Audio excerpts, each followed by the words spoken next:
एक गांव में एक सेठ बहुत ही ज़्यादा पैसे वाला था। उस सेठ के घर में उसकी पत्नी और उसकी एक बहुत ही सुंदर बेटी भी रहती थी। तभी उस सेठ ने अपनी इकलौती बेटी का रिश्ता दूसरे गांव में एक बहुत ही ज़्यादा अमीर घर में करवा दिया। लेकिन शायद उसकी बेटी के भाग्य में सुख बिल्कुल भी नहीं था,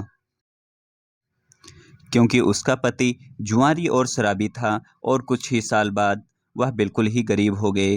तभी बेटी की ऐसी हालत देखकर सेठानी रोज सेठ से कहती कि आप इतना दान धर्म करते हो, मगर क्या आपको अपने बेटी की परेशानी बिल्कुल भी नजर नहीं आती? उसकी मदद क्यों नहीं करते?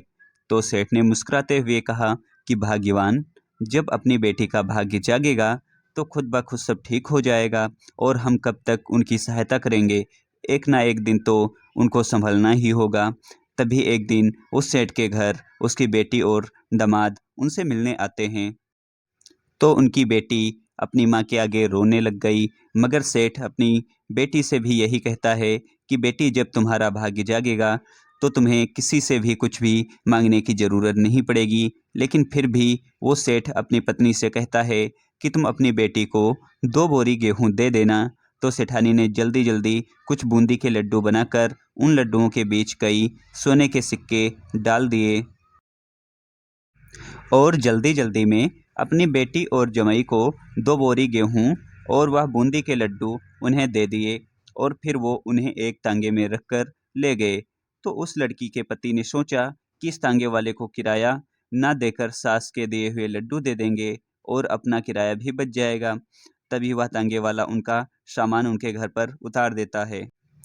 और तभी उस लड़की के पति ने उसे कहा कि हमारे पास किराया नहीं है, ऐसा करो कि तुम ये लड्डू ले जाओ। तो उस तांगे वाले ने उसकी मजबूरी देखकर वह लड्डू ले लिए, लेकिन फिर उस तांगे वाले ने सोचा कि मैं इन लड्डुओं को अपने जानने वाले हलवाई को बेचकर पैसे ले लेता हूँ।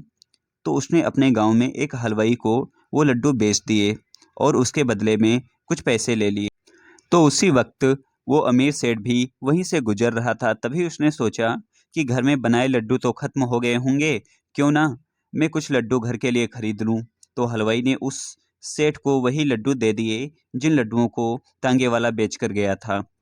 तो जैसे ही वह सेठ खाना खाने के बाद उन लड्डुओं को तोड़कर खाने लगा, वैसे ही उसने क्या देखा कि उन लड्डुओं में सोने के तभी जैसे ही उसकी पत्नी ने देखा तो उनकी आंखों में आंसू आ गए। तो सेठ ने सेठानी से पूछा कि क्या हुआ, तुम्हारी आंखों में आंसू? तब सेठानी बोली कि तुमने सही कहा था, अपनी बेटी का तो नसीब ही खराब है। मैंने उसे तुमसे छिपाकर इन लड्डुओं में कुछ सोने के सिक्के दिए थे, लेकिन ये लड्डू तो आपके हाथ में हैं।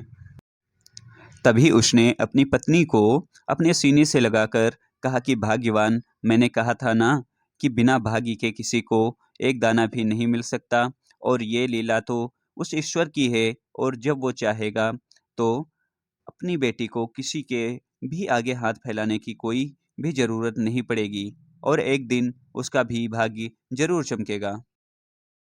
तो दोस्तों, वाकई में बिना भाग्य के जीवन में कुछ भी नहीं, लेकिन दोस्तों हमेशा आप अच्छे कर्म या अच्छे काम करते रहेंगे तो एक दिन भाग्य भी आपके पीछे भागने पर मजबूर हो जाएगा।